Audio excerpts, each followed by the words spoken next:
ലോകത്ത് ഒരു പെണ്ണിനും കിട്ടാത്ത പ്രതിഫലമാ അല്ലാഹു നിനക്ക് സ്വർഗ്ഗത്തിൽ തരുന്നത്. 25 കൊല്ലം നിങ്ങളുടെ കൂടെ ജീവിച്ചതാണ്.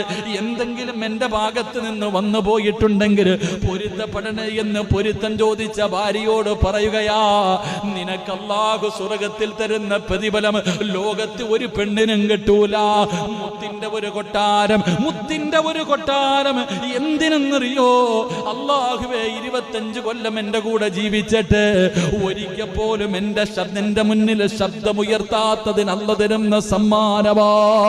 എന്റെ പ്രിയപ്പെട്ടവരെ, ഖദീജ ബീബി റളിയല്ലാഹു തആല അൻഹ 65 വയസ്സുള്ള ഉമ്മയായ ഖദീജ ബീബി ചാടി എഴുന്നേറ്റ് മുത്തുനബിയെ കെട്ടിപ്പിടിച്ചിട്ട് റസൂലുള്ളാഹി തങ്ങൾക്ക് ചുംബനം കൊടുത്തിട്ട് അവിടെന്ന് പറയുന്നത്, എന്റെ പ്രിയപ്പെട്ട ഭർത്താവിനോട് ഒരു ഭാര്യ ചോദിച്ചത് 3 കാര്യമാ. അവിടെ